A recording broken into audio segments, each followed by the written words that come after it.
Fala pessoal, estamos começando aqui mais um Filipod, tá? Hoje um capítulo bem bacana, bem especial aí, seguindo na linha de trajetórias e tecnologia, tá? Estamos com um convidado aqui que eu admiro muito, a gente já teve a oportunidade de trabalhar juntos, né? E a gente volta e meia aí, desde que se conheceu aí, tem sempre trocado muita ideia, muita questão empreendedora, né? E é onde ele já, enfim, vai contar um pouco aí da sua história hoje. Márcio, bem-vindo aí ao Filipod. Tá, acho bacana aí, a gente falou aqui há 2 semanas, né? Acho que a gente bateu um papo ali no WhatsApp e já ficamos, cara, vai lá, já vou te convidar aí, tem um projeto novo aí que tem um pessoal do estúdio aí que tá me botando na fogueira, então fiquei muito feliz aí que tu aceitou de pronto o convite, tá? Então, bem-vindo. Eu que agradeço muito o convite, prazer estar falando contigo aqui para o teu público e contar um pouquinho das coisas que a gente passou juntos também, né? Essa parte empreendedora e da parte de tecnologia também vai ser um prazer falar contigo. Perfeito. E, Márcio, eu me lembro quando a gente começou a trabalhar, né, e foi uma questão muito especial, né, porque eu vinha já num projeto com o Matheus há muito tempo, né, o Matheus, enfim, que acho que foi uma das pessoas que começou contigo, né, então tem uma história muito bacana entre tu e o Matheus, né, na época nós estávamos precisando de, né, pessoal para trabalhar conosco ali nos projetos e tudo mais, e ele disse, cara, tem o Márcio, foi meu mentor e tal, o cara é excepcional e tal, fez toda uma propaganda, cara, esse cara tem que vir pra gente, o Matheus já ajeitou tudo aí e tal, e enfim, o Márcio entrou no projeto, né? Foi na época que a gente tinha parte, já não era mais uma startup, estava entre fábrica de software e quase outsourcing ali, né?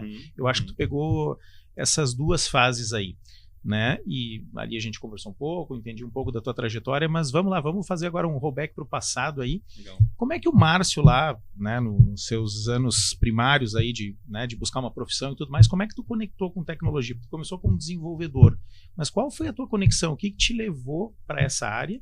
Né? Então eu queria que tu falasse um pouco como é que foi inicialmente os anos iniciais, né? Porque aqui a gente vai ter uma experiência muito bacana com o Márcio, que é uma trajetória longeva na parte de TI, né? E com muito pela frente, né? A gente está nem na metade do caminho, digamos assim, né? E o profissional de TI, ele busca muito, né? Ele busca entender muito como é que ele se reinventa, como é que ele busca a tecnologia. A gente sabe, né, que ela anda aí sempre uma velocidade muito intensa de melhorias, né? E sempre é um mérito, né, ver as pessoas se readequando no mercado, buscando os caminhos, trazendo a maturidade, né, liderança, enfim, competências que vão nos deixando também, né, a ponto como uma trajetória de um executivo, enfim, alguma coisa, né, eu acho que é nessa linha. Como é que foi a tua parte inicial? Como é que tu descobriu lá que tu tinha... Porque quem trabalha com código tem que ter é quase que um chip especial aí, alguma coisa, mas como é que foi aí essa tua virada de chave? Como é que foram os teus primeiros contatos com a tecnologia e como é que tu foi evoluindo aí até desenvolvedor sênior? Legal. Eu comecei na área de tecnologia, mais propriamente, quando eu estava no Exército, né? Eu lembro que quando no meu período inicial ali, depois de passar toda aquela parte básica, tinha uma vaga para trabalhar na área de tecnologia. Eu me candidatei e fui trabalhar com um cara muito especial que se chama Ângelo Durante. E o Ângelo Durante me passou as primeiras etapas ali de trabalhar com TI, mais focado na área de sistemas operacionais, hardware, coisa do tipo, né? Só que tinha muitos scripts para fazer, né, para fazer automações. Eu comecei a me empolgar e me apaixonar por essa parte de automações. E junto com isso daí começou a aparecer de uma forma mais facilitada, digamos, né? Porque o Google tinha entrado ali também, então o Google começou a trazer muito mais fontes de pesquisa para a gente poder fazer esse trabalho autodidata, né? De aprender programação. E daí comecei a parte de programação, inicialmente ali, ASP, PHP, tudo isso, né? De uma forma muito embrionária ainda. E ali eu comecei a fazer os meus primeiros sistemas que atendiam esse ecossistema ali, né, do Exército, né, na unidade que eu estava, né. Quando eu saí do Exército, né, eu pensei, poxa, agora eu tenho que buscar um mercado de trabalho, né. Eu comecei a buscar vagas na área de programação, me apaixonei por esse tipo de abstração que tem esse pensamento computacional, né. Foi aí que eu fiz então a minha carreira na área de programação. Eu acabei depois passando no concurso e fui trabalhar para o Estado. Eu fui trabalhar na Corac, trabalhei durante 18 anos, até um pouco antes da gente trabalhar junto, não sei se tu te recordas. Claro. Né? Então, ali eu tive realmente um grande aprendizado, uma grande escola ali, trabalhando com grandes sistemas, com grandes integrações, e ali eu fiz a minha vida profissional durante este período, assim, né? Foi ali que se solidificou essa parte de desenvolvedor. Ali eu já tive também uma primeira experiência na parte de gestão ali. Então, eu já era o gestor da área de tecnologia, já era o gerente de TI na época, né? Então, já tinha uma equipe, montei uma equipe, né? O Matheus foi meu estagiário, né? Então, o Matheus deu os primeiros passos ali comigo, ali, eu me lembro dele bem menino ainda, sabe? Cheio de vontade, ele sempre foi um cara muito profissional, sim, muito qualificado, sabe? Mini gênio, que nem a gente dizia, né? Passando esse período aí, cada vez mais eu fui trabalhando com projetos de tecnologia, né? Então eu sempre gostei muito de projetos, eu sempre gostei muito de ir lá olhar os desafios, né, que tem a ver com tecnologia e pensar, né, desse lego todo das tecnologias que estão disponíveis, o que a gente consegue utilizar para resolver um problema, né? Então acho que esse foi o início da minha carreira, assim, de uma forma bem resumida, mas também muito satisfatória também. Perfeito. E quando a gente trabalhou junto também, tu estava aí com, né, uma que eu considero uma joia, que é a questão também da trajetória universitária. Né? Tava bem quente esse assunto, né? Até a questão da gamificação e tudo mais. Me fala como é que foi esse contato, foi lá atrás, tu tinha começado uma faculdade, me conta essa tua parte acadêmica, que eu também admiro muito aí. Legal. Tu conseguir conciliar, né, nos períodos ali, nos teus encaixes aí, ter valorizado isso. Né? Então, né, quando tu veio trabalhar conosco, tu já estava também de referência nessa parte de gamificação. Então, vamos falar um pouco dessa trilha aí, que eu acho que é muito importante. O pessoal de TI acha que não precisa de faculdade, não precisa. Bom, né, discordo, tá? E acho que a maneira ali como tu, né, conseguiu abordar também aí com louvor aí essa trajetória. Enfim, eu queria que tu botasse esse paralelo aí para a gente entender e conectando aí da tua trajetória. Legal. Sabe que a minha primeira construção profissional foi técnica, amplamente técnica. Eu sentia que eu tinha algumas dificuldades, alguns gaps de conhecimento na parte pessoal, na parte de pessoas, né? Então, quando eu fui ampliar meus estudos, já tinha me formado, né, na faculdade como analista de sistemas, e daí eu queria procurar uma coisa que conseguisse fazer um elo de ligação entre a parte humana e a parte de tecnologia. Aí eu encontrei no Instituto Federal o mestrado de informática na educação, mestrado profissional de informática na educação. Me inscrevi e dentro da proposta tive a felicidade de ter como orientador o Fábio Okuyama, e o Fábio tinha uma proposta de utilizar a gamificação. Eu na época até queria usar, web semântica para ver qual era a diferença entre o conhecimento da pessoa e o conhecimento a ser adquirido e traçar esse passo a passo. É um projeto que eu ainda gostaria de fazer ainda. Mas daí ele me apresentou a gamificação, eu me apaixonei, eu sempre gostei muito da área de jogos e muito dessa área lúdica de transformação, né, de informação.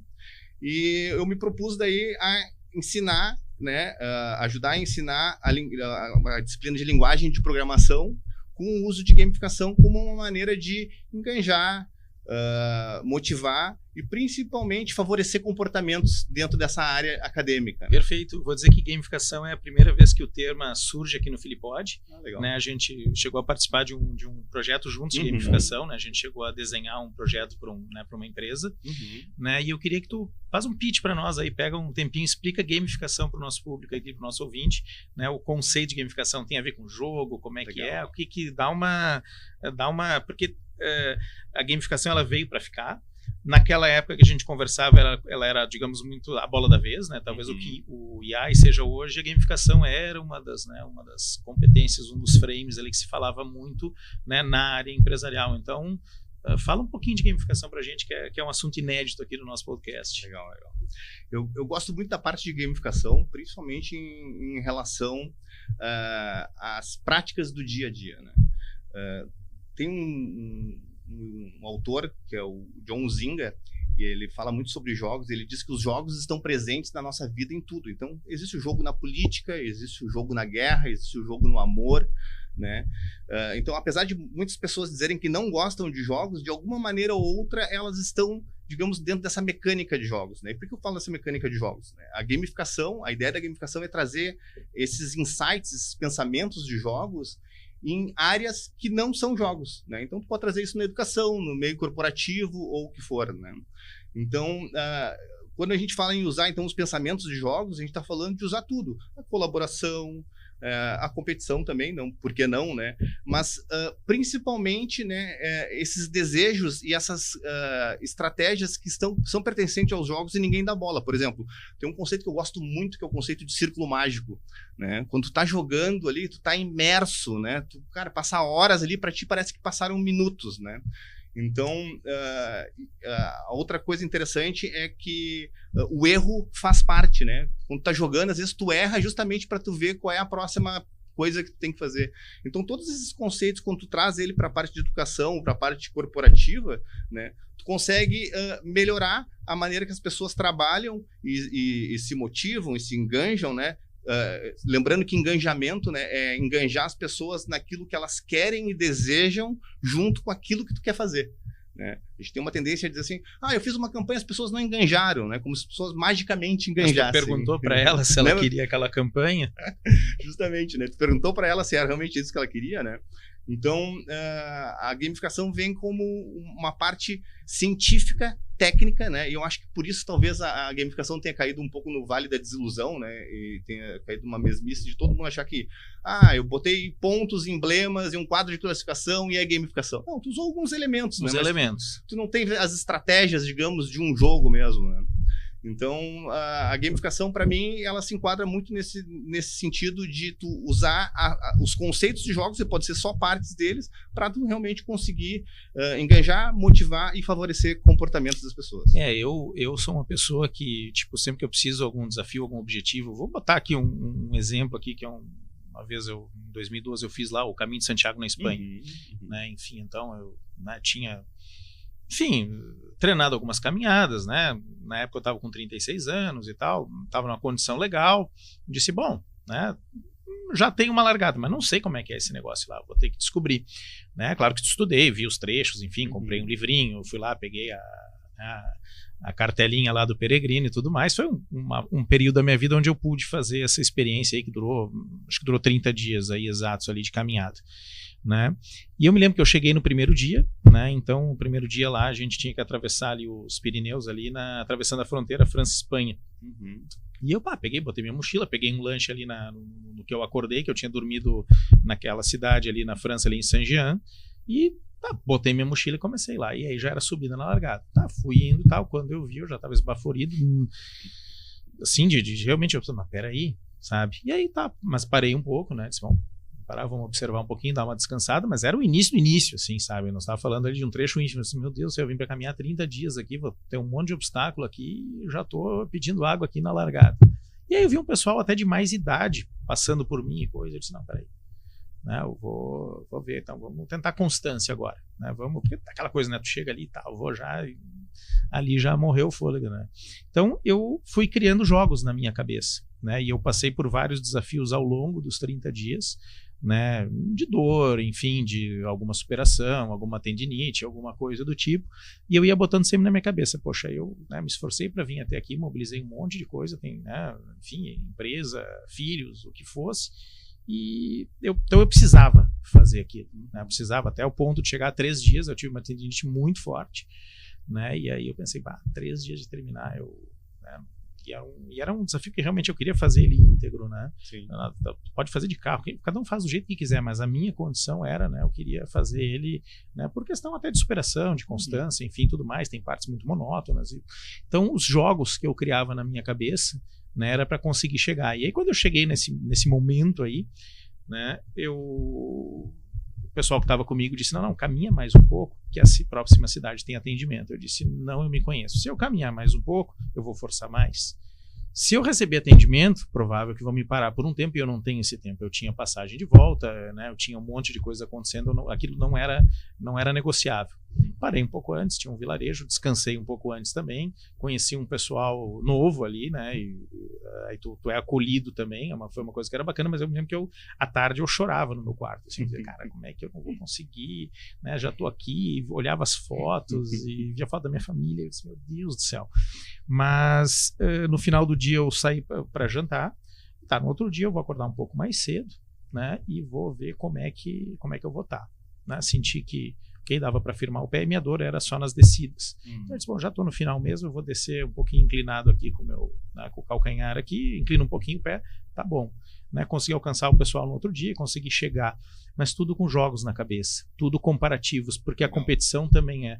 Eu estava buscando um exercício meu, eu não estava competindo chegar com ninguém e tudo mais, mas o te comparar, naquele início, quando eu olhei que pessoas conseguiam, se eu não olhasse que pessoas conseguiam, eu não sei, não vou dizer que eu não teria seguido, mas aquilo me deu um conforto, né? Tu olhar ao lado, tu ver que é possível, né? Tu te entender, né? E eu acho que o jogo, ele te dá isso, né? Tu tem um objetivo, tem que estar alinhado, né? Acho que não adianta tu botar alguém também no que não está alinhado. Eu várias vezes vi isso também no meio profissional, cara, mas aí, né? Tu vai exigir aquilo ali não está alinhado. Então, de fato, sempre o que a gente consegue criar, e claro, tu criar isso em forma conjunta, né, para um time, para todo mundo tá vendo, os players ali, eu acho que é uma coisa muito interessante, né? Então, acho que não tem como tu não te desafiar nessa forma. Eu acredito que sim. E sabe, uma das coisas que eu sempre gostei muito nas nossas conversas é esse teu planejamento estratégico para tudo. Quem dera. Sabe? Por exemplo, eu lembro tu contando da viagem, eu já tinha escutado um pouco da tua viagem, né? Então, tipo, tu fez todo um planejamento estratégico, o que tu faria, sim, dia por dia, etc e tal. E, né, e todo final do dia tu fazia, querendo ou não, uma revisão do teu planejamento estratégico, né? E eu aprendi muito contigo em relação a isso, inclusive, né? E isso, para mim, é a métrica do dia a dia profissional, sim, seja ele para gamificação, para inteligência artificial, né? Quando tu vai para dentro de uma empresa, quando tu fala de qualquer tipo de atividade dentro de negócio, a primeira coisa que tu pensas é que, tu tem que seguir o planejamento estratégico da empresa. Então, se tu vai usar a inteligência artificial, cara, a inteligência artificial tem que estar atrelada ao planejamento estratégico da empresa. Se tu vai usar a gamificação, tem que estar atrelada ao planejamento estratégico da empresa, né? Então, o planejamento estratégico é fundamental para tudo. Então, quando tu consegue alinhar, né, e trazer uma abordagem, né, como a gamificação para o teu planejamento estratégico, torna ele muito mais leve, muito mais palpável, né? Sim, mais viável, mais né? viável. Eu me lembro dessa viagem, foram 2 meses de preparação para poder ir e com as coisas andando. Você tá com a tua vida toda arrebentada, tá, até tu passar um tempo fora ali, é um programa que, apesar de ser Europa, ele não é muito dispendioso. Tinha gente até que ia sem dinheiro, levava uma viola e a cada parada tocava um pouquinho e já conseguia. O pessoal se ajuda muito, né? Sim. É uma experiência muito legal, né? E também é uma oportunidade boa de ajudar também. Mas eu me lembro também que quando tu veio, e uma das coisas aí que a gente estava agora há pouco aí batendo um pouco de papo de negócios, enfim, tudo mais, né? E uma coisa que eu te admiro muito, Márcio, tá? Que eu acho que foi um grande desafio. Tu passou muito tempo, né, numa estrutura, né, uma estrutura do Estado, né, enfim, que é onde tem seus benefícios e também tem seus desafios, né, enfim, tudo, né, e por uma obra do destino, enfim, esse negócio ele foi, né, provavelmente dissolvido, né, e não interessa o porquê, mas tu teve uma experiência empreendedora, né, que tu falou, a gente trocou algumas ideias e daqui a pouco tu tá lá reiniciando. Né, tu tá lá começando ali de novo como dev, enfim, que foi quando a gente se conectou, né, eu fui, ao longo do tempo, eu fui, né, vendo, te entendendo, e a ponto de tu depois, né, N caminhos aí, então eu te admiro muito porque não deve ter sido nada fácil.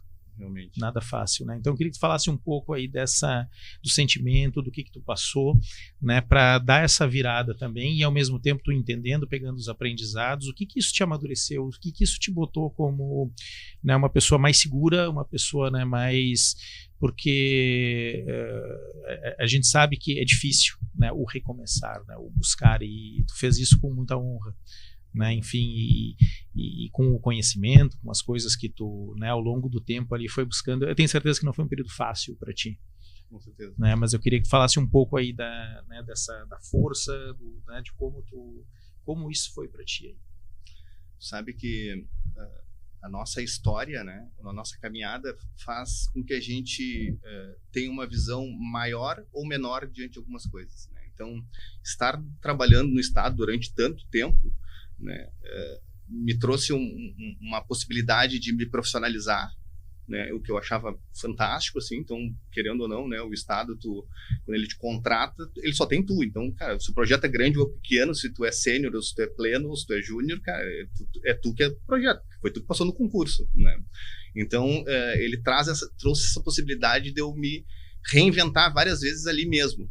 Então, quando eu saí de lá, né, que o Estado fechou a empresa que eu trabalhava, eu pensei, pô, vou voltar para o mercado de trabalho, eu já tinha um cargo de gestão ainda, né, e eu pensei, pô, eu tenho que me reciclar, né? Porque uma coisa que eu vi logo no início é que tem um preconceito muito grande da iniciativa privada com quem sai da iniciativa pública, né? E eu pensei, poxa, eu tenho que me atualizar aí, e a melhor maneira para mim é descer um degrau, dar um passo para trás, entender como é que tá essa parte de dev. Eu sempre fui um ótimo projetista e, cara, vou começar a projetar em cima dessa nova base.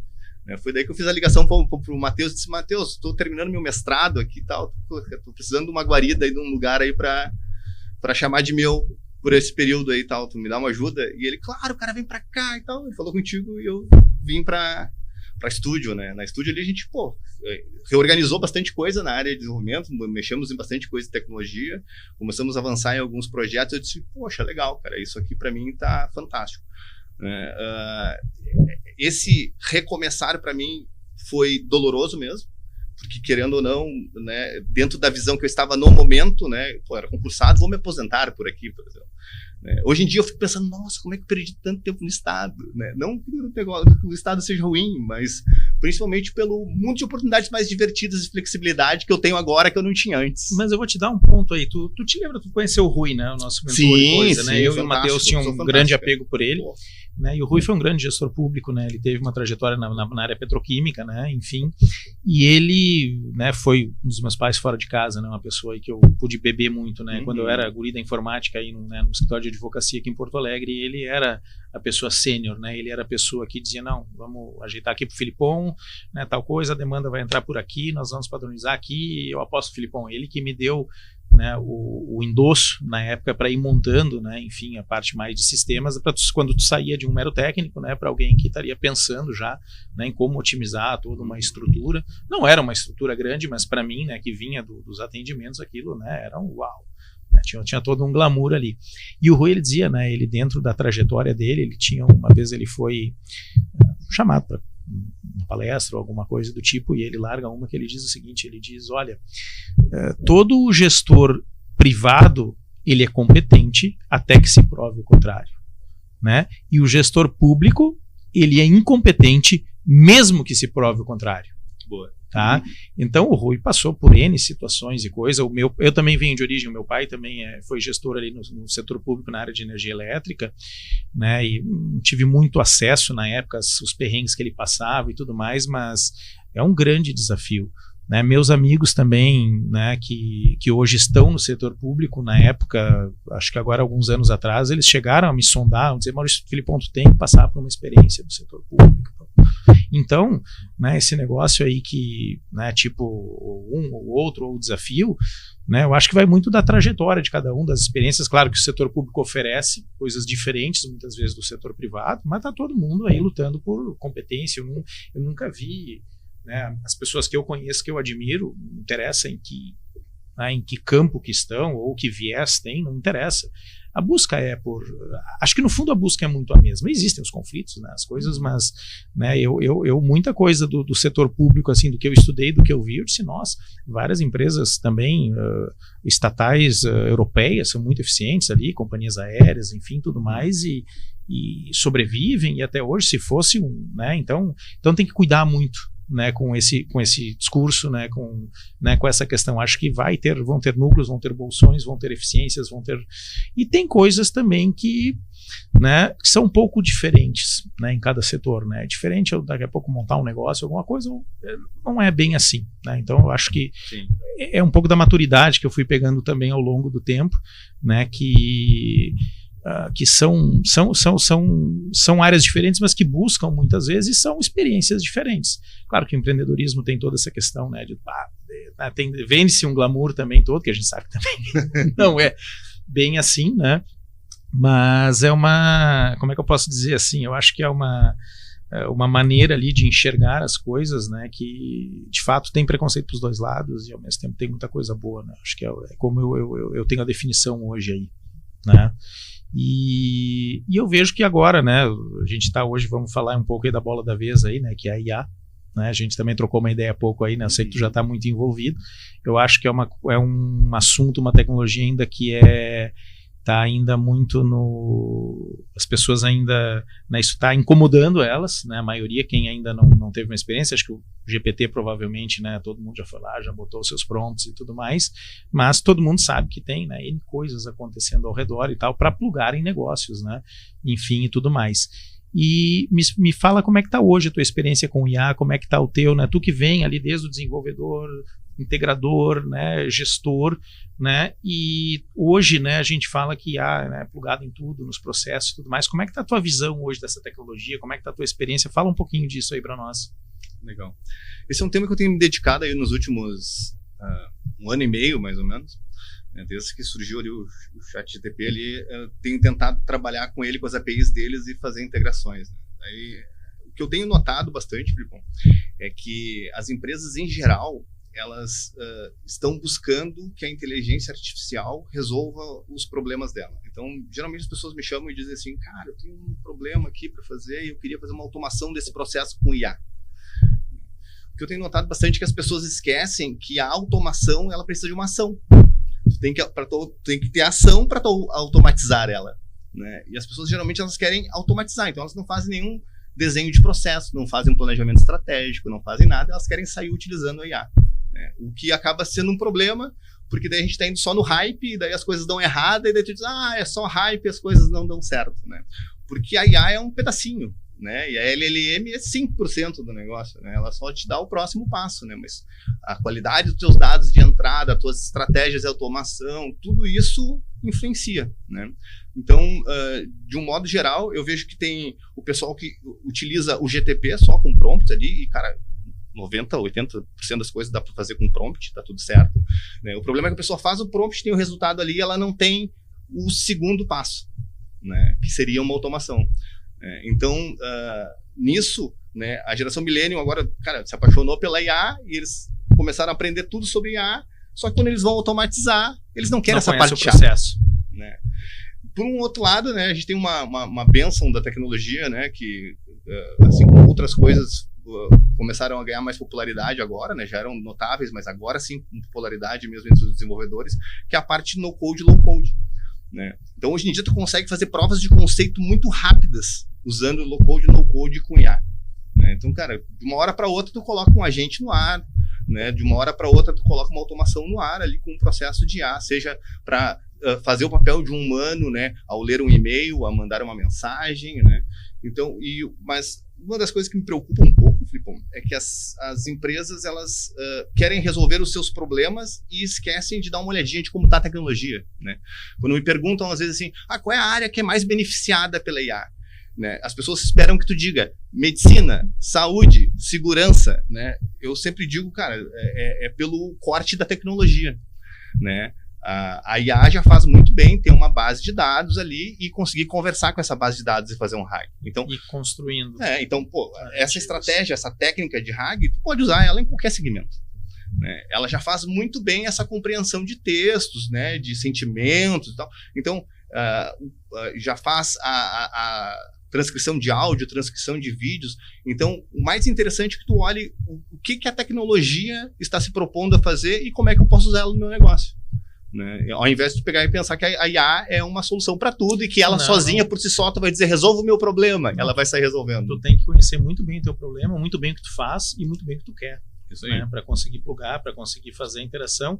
E, né, nesse meio tempo também que tu tocou no assunto agora, o low-code, né, o no-code, né? Como é que tá a tua experiência com isso? Isso é uma outra coisa também que eu sempre fiquei muito curioso, né? Porque eu vim de algumas experiências, apesar de não ser desenvolvedor, mas trabalhei com alguns projetos de desenvolvimento e tem aquela lógica, tipo, vai começar do zero, pega umas bibliotecas aqui e tal. Isso já era luxo, né, no passado e coisa. Mas depois veio muito essa onda aí do no-code. Né, isso veio para ficar mesmo, isso aí, né, tu comentou ali que tu faz provas de conceito com ele.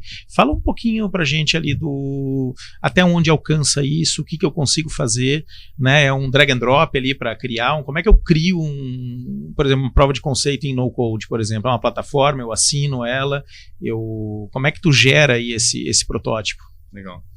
Tem algumas ferramentas que eu tenho trabalhado, por exemplo, não sei se tu conheces o N8N, é uma ferramenta ótima para integração na parte de back-end, né? Então, ele já tem integração nativa vários bancos de dados, vários softwares de mercado. Então ele já se conecta ao HubSpot, se conecta ao Mattermost, né? E isso facilita, e tem também bibliotecas ali, componentes nós que eles chamam, nodos, né, próprios para inteligência artificial. Então, ele soma as duas coisas que eu acho que são mais valorosas no momento, que é a transformação de dados com a automação.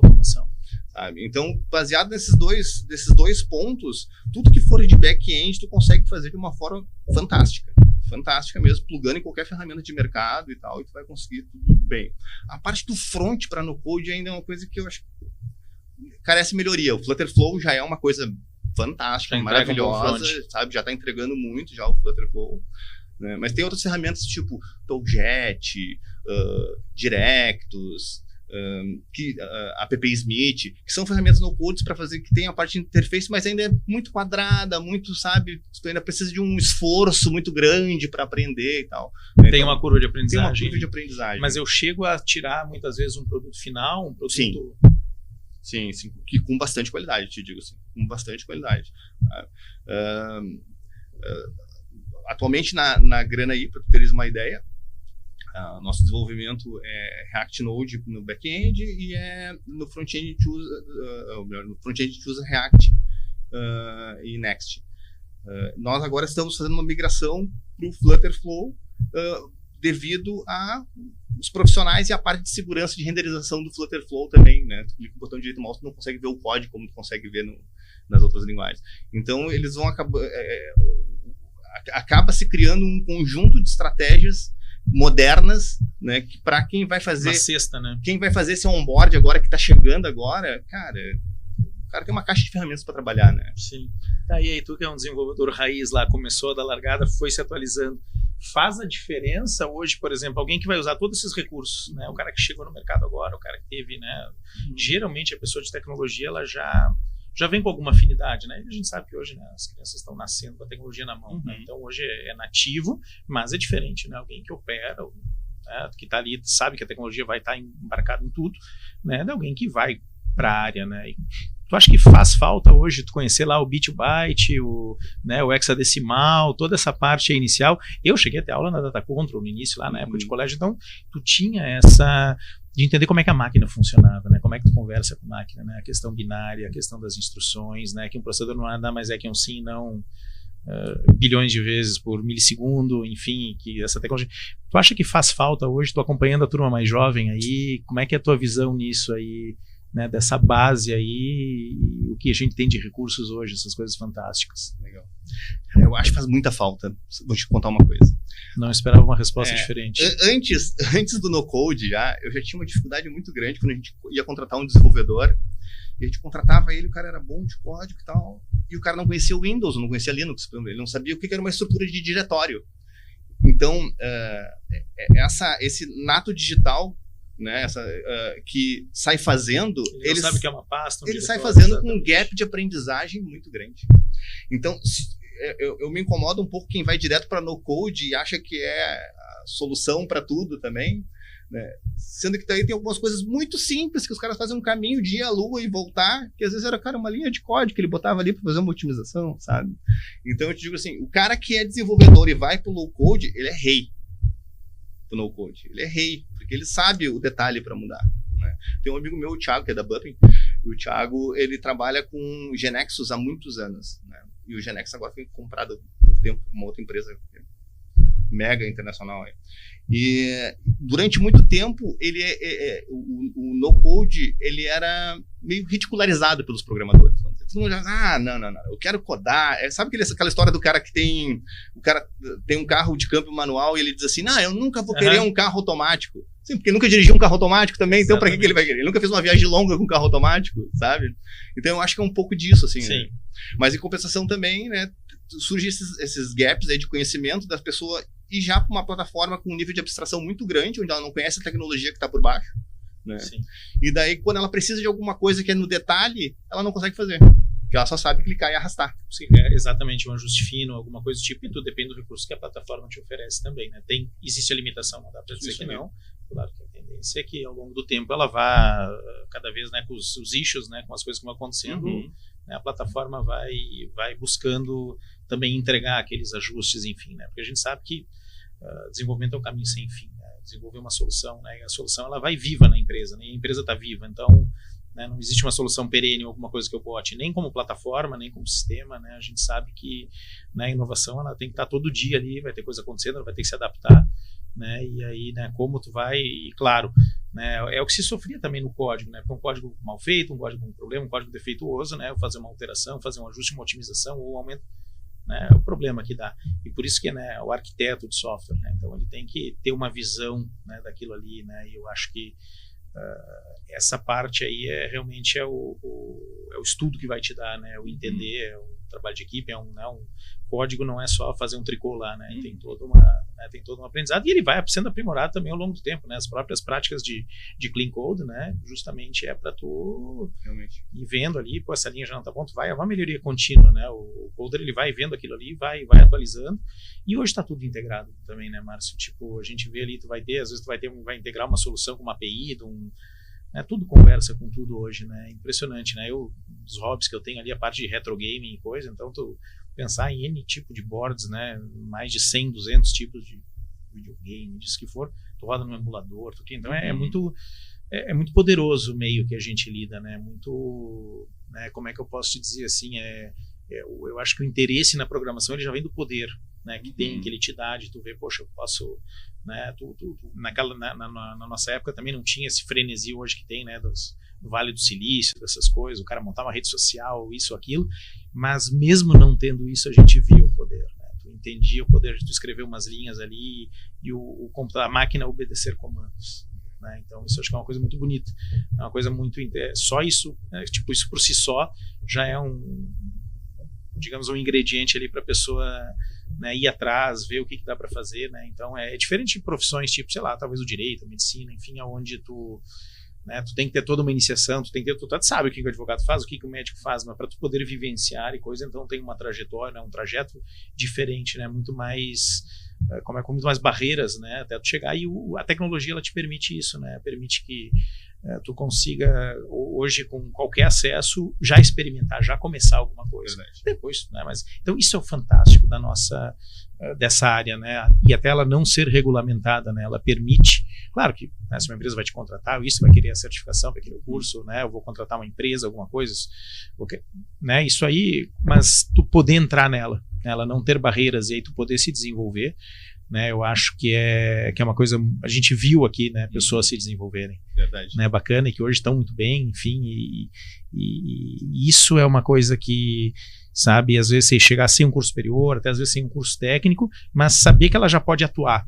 Depois, ela vai ter que ver, mas aí ela consegue enxergar dali de dentro, ela consegue ver, né, e aí traçar o seu planejamento, ver onde pode chegar. Claro que faz muita diferença também o meio aonde tu vai escolher para se desenvolver, né? Tem empresas, tem projetos, né? Mas isso é uma coisa que às vezes é tentativa e erro, mas a pessoa vai sentindo, ela vai vendo, né? E aí o soft skill conta bastante, né? O saber entender pessoas, o saber entender, né? Ver aonde tem desenvolvimento humano, né, porque não adianta desenvolver código e não ter o desenvolvimento humano, né, então acho que isso é o bacana da tecnologia, né, ela não te bota uma barreira nisso, claro que, né, a gente sabe que, sei lá, vamos pegar o Elon Musk, por exemplo, tal, poxa, vem já de família rica, vem de um monte de experiência, ok, e tem todos os méritos dele, né, mas ao mesmo tempo uma pessoa simples consegue começar, consegue se desenvolver, né, e é diferente de uma área, por exemplo, vamos lá,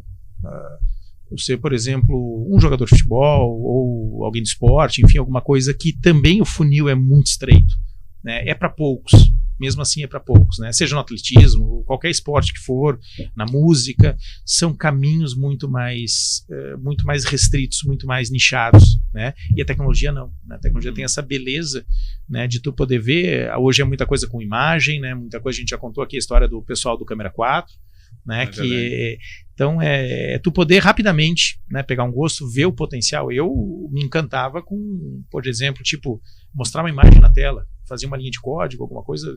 Depois entrou aquela parte de 3D, eu tinha um amigo meu que ele fazia um tabuleiro de xadrez cortando planos na linha de código.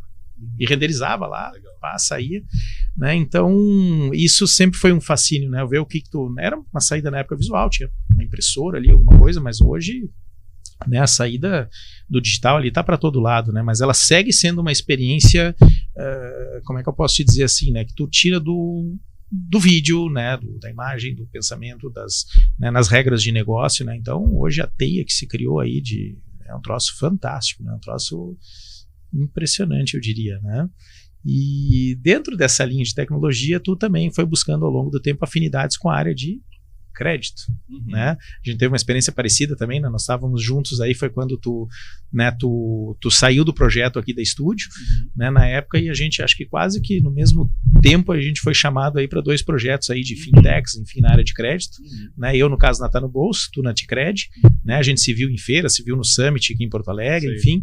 Então, me fala aí dessa tua, hoje aí, como é que tu ingressou, né? Porque tu veio com a tecnologia, eu não sabia a tua experiência prévia na área de crédito, mas hoje, né, tu já conhece as nuances, já conhece os modelos, já sabe, né, o que é o mar aberto, o crédito consignado, o crédito com garantia, enfim.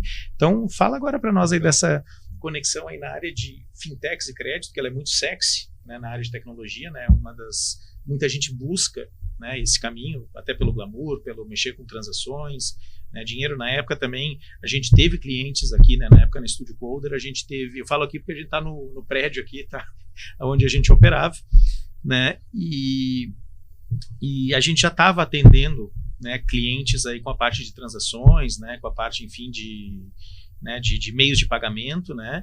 E como é que foi essa transição? Isso foi natural? Tu já tinha isso? Como é que foi? Foi um desbravar novo?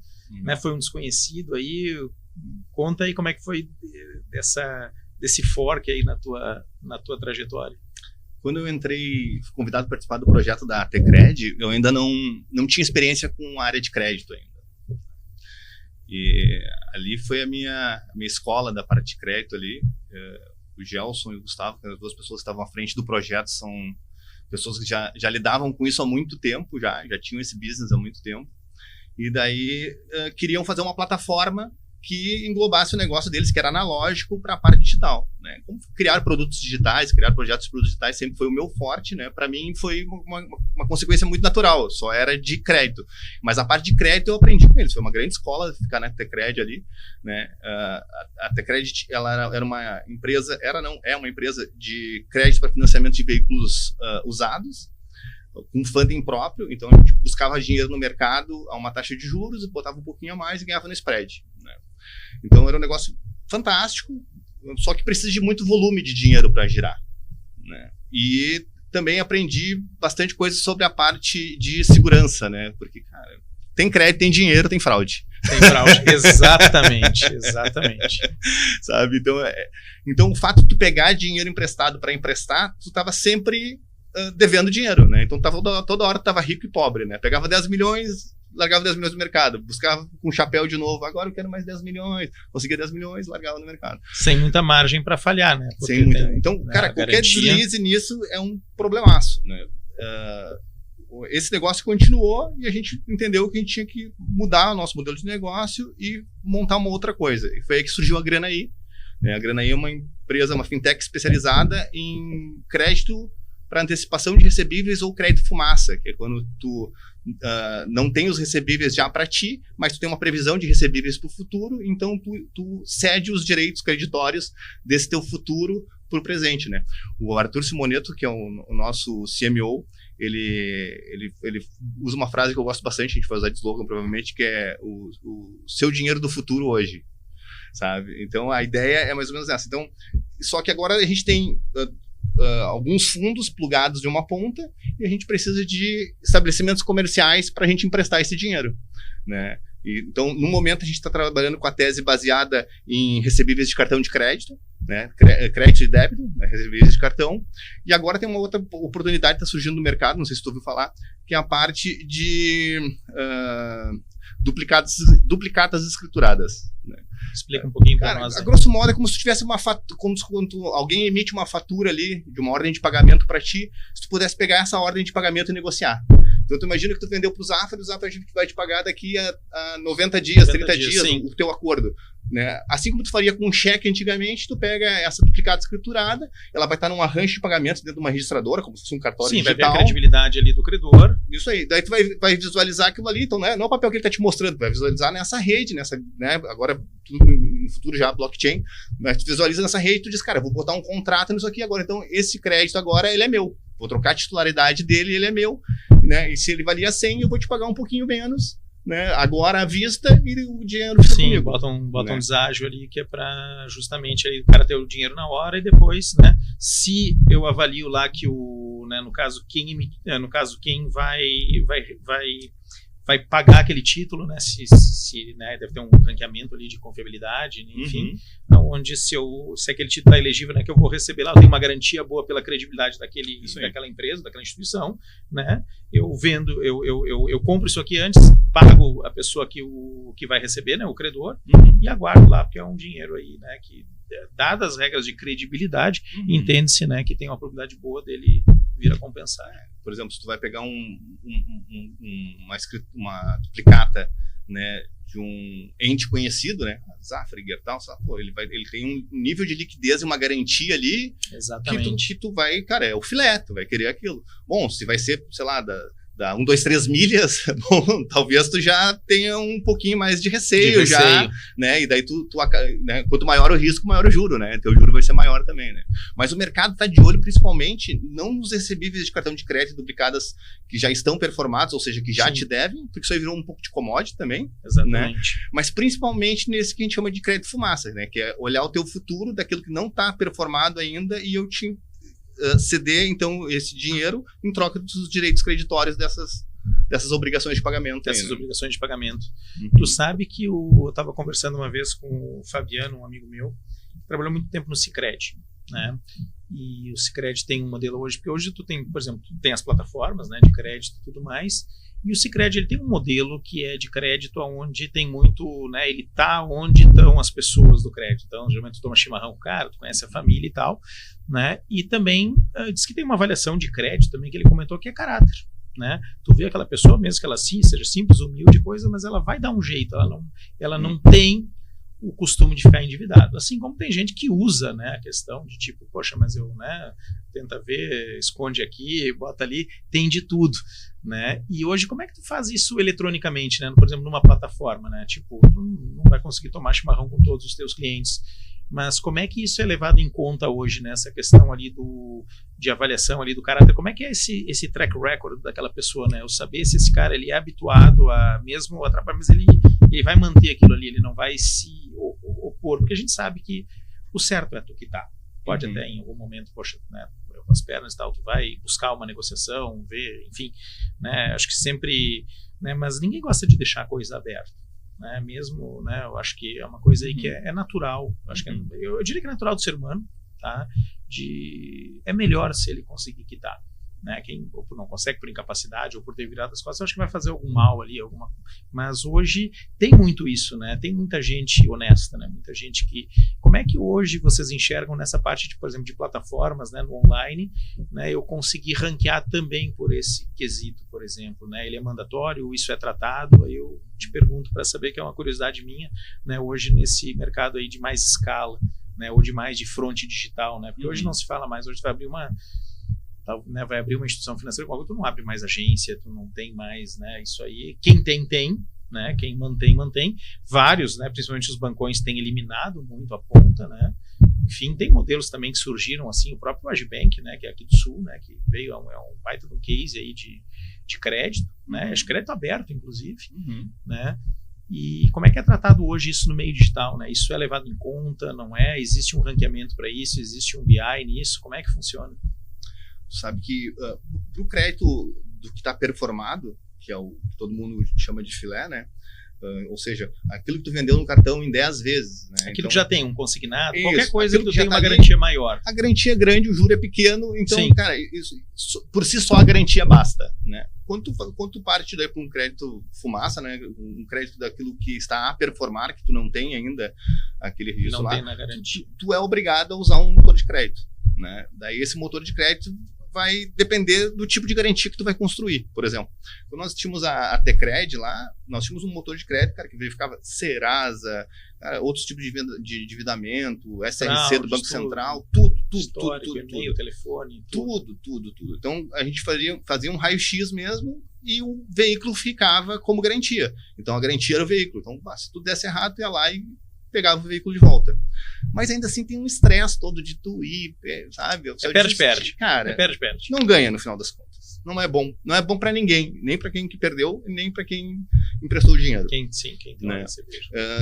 Agora, com a parte, né, da grana aí, com as antecipações de recebíveis e tal, e com esses direitos creditórios, quando é que direito creditório futuro que tu não tem ainda, aí se analisa o teu passado também. Né? Então, do ponto de vista, por exemplo, do cartão... eu não construí ainda uma boa reputação tomando crédito, mas ao mesmo tempo o meu passado é positivo. Teu passado é positivo. Porque se eu sei que na tua empresa, né, tu passa na maquininha de cartão de débito 50 mil no mês, cara... Então, no mês, faz 6 meses que tu faz isso. Cara, no mês que vem, a não ser que tu feche a empresa, a probabilidade é que tu siga essa constância. Que tu siga, né? Então, a não ser que tu feche a empresa. Então, eu vou lá e digo assim, olha, então de agora em diante, todas essas caixinhas de dinheiro daqui em diante, durante tanto tempo, são minhas. Né? Então, a pessoa provavelmente vai vender os mesmos 50 mil ali, né? E tu vai conseguir pegar a tua parte de dinheiro de volta. Claro, não empresta 100% do valor que tu imagina, Sim, deve ter um percentual ali que o cálculo... questões mais delicadas, né? O que eu chamo de questões mais delicadas? Cara, tu tava numa alta, tu começou a vir numa baixa, né? Começou a diminuir teu faturamento, daí tu quer pegar um crédito. Bom, eu não tenho como analisar, eu tô vendo que tu tá numa descendente, né? Já é levado em conta. Já entra um motor de crédito aí para tu pegar e fazer uma análise do teu risco, né? Não que tu não vai oferecer, e daí eu acho que essa é a grande magia, assim, da grana aí, assim, a grana aí, cara, é a primeira fintech realmente que eu vejo que a gente tem um sex appeal, né, para esse tipo de negócio, porque nós oferecemos um juro adequado para o perfil. Então, como o dinheiro vem de um fundo, né? Olha, fundo, eu tenho esse cara aqui para te oferecer. Aqui, cara, eu dou um juro para ele de tanto. Sim. Né? Então, para mim, eu quero que todos os negócios dê certo. Se a gente ganha numa comissão por operação, eu quero que todos os negócios dê certo. Então, cara, eu sou amigo do fundo e sou amigo do cara que quer o dinheiro. Mano, isso é fantástico e maravilhoso, porque a gente sabe, né, que o Brasil, ainda além de todos os problemas que a gente veio ao longo do tempo, né, nossa geração pegou aí plano cruzado, hiperinflação, enfim, pegamos de tudo um pouco, né, e o dinheiro sempre foi muito caro no Brasil. Né, eu tomar um crédito no Brasil, né, uma coisa aí que é obscena, né? Tu tinha quem podia legalmente emitir um crédito era o banco, os bancões no caso, né, que depois ainda foram se fundindo e virando grandes conglomerados. E aí a gente vê essa onda das fintechs, né? A gente vê essa onda de da regra ali, tem o juros bancário, aquela coisa tudo, é isso aí mesmo, mas vem como digamos ali, um viabilizador de negócios, né? Eu poder usar esse espaço, né, e dinheiros, né, tipo assim, dinheiro de fundos, enfim, tudo mais que não estão numa organização bancária, né, e claro, tem que ter uma instituição financeira, óbvio, né, mas né, de poder esse dinheiro entrar no mercado e facilitar para o cara que está lá na ponta, né, o cara que está lá empreendendo, ele precisa de crédito, enfim, acontece, né, a gente estava aqui no nosso estado e aconteceu agora a questão das enchentes e tudo mais, né, então, muito crédito também para... que eu vejo ali programas, na época que eu estudava muito ali para ver ali, quando eu entrei na Tá no Bolso, era crédito, por exemplo, crédito na favela mesmo, né, para tu financiar, ou microcrédito na Índia, por exemplo, né, as mulheres que lavam roupa lá, um pouquinho de crédito ajuda ela a melhorar um serviço que ela já fazia, né, então o dinheiro ele é muito importante em qualquer tamanho de negócio, né, e eu vejo que as fintechs, elas vêm aqui para o Brasil, né, elas acabaram rompendo de fato uma coisa que eu considero arcaica, né, porque se tu vai, por exemplo, a Londres, tu vai ter vários bancos menores, tu já tinha, né, mesmo antes da era digital, né, da era da bancarização digital, tu já tinha bancos com 1.000 pessoas, e não eram, né, poucas organizações num país inteiro, né, então aí é onde tu te fecha, né, é muito fácil, né, senta na mesa aqui, tá, nós vamos definir que é isso, e é isso, né, é ponto final, né, e com o governo endossando, tudo bom. Então eu acho que esse movimento aí para o Brasil tem muito benefício, porque é um povo empreendedor, né? O Brasil é um povo que se mexe, ele, né, pode às vezes não ter a metodologia certa, mas ele busca, né? Ele precisa sobreviver muito, né? E esse acesso a crédito de diversas maneiras, eu acho que acho que tem muito por vir ainda, né? Eu acho que é um início dessa revolução, né? De tu ter várias opções, o crédito orientado a tal perfil, a esse, o cartão, seja a movimentação financeira. Então, cara, parabéns aí pelo projeto. Tá? Achei muito bacana poder te ter aqui, a gente poder conversar aí. Acho que tinha um tempinho que a gente não se falava. Verdade. Né? E poder ouvir, digamos ali, de forma, né, construída aí a tua trajetória, né? A gente poder ter o relato, o documento. Um dos propósitos do Filipod é justamente entregar, né, os cortes, mas também o evento ser alguma coisa de guardar, né? Então, cara, te agradeço. Muito obrigado. Um prazerzaço estar aqui contigo. Obrigado, Márcio. Valeu. Tu quer comentar alguma coisa, mandar algum agradecimento, alguma coisa? Quero agradecer principalmente os parceiros que nós estamos, tanto na Granaí quanto na Beta House, né? A Granaí com essa pegada mais de crédito aí, onde a gente está tentando trazer para o mercado uma solução realmente eficiente, né? A gente costuma dizer que a gente quer virar um botãozinho dentro dos ERPs ou um link, né, que as empresas, as franquias possam enviar para sua rede, né, e para que essa rede possa obter um crédito, né, com um valor realmente atrativo, justo, né, e podendo inclusive remunerar esse ecossistema, né? Então, no caso de uma franquia, né, o hoster, né, o mantenedor ali, né, ficar com uma comissãozinha disso também, afinal de contas ele tem que fazer a casa girar ali também, e ao mesmo tempo a gente poder oferecer um crédito também para o franqueado ali que está precisando, ainda mais agora depois das enchentes aí, né, reestruturar muitas vezes seu negócio, botar o negócio de pé novamente, né? E por outro lado, a Beta House também conhece esse papel principalmente de estratégia, OKRs e inteligência artificial, onde a gente tenta fazer esse redesenho, né, das empresas, dos produtos digitais e tal, trazendo a inteligência artificial para, de alguma forma, impactar ou em eficiência, ou em economia, né, ou em crescimento de mercado, né? Então, cara, estou super à disposição aí também, cara, adorei estar aqui, foi uma experiência muito bacana aí, espero que a gente se encontre em outras oportunidades como essa. Com certeza, perfeito, pessoal, muito obrigado pela audiência, tá? Se gostou, segue aí no canal, apita o sininho, tá? E vejam aí, assistam o Filipod para vários conteúdos interessantes aí com pessoas interessantes.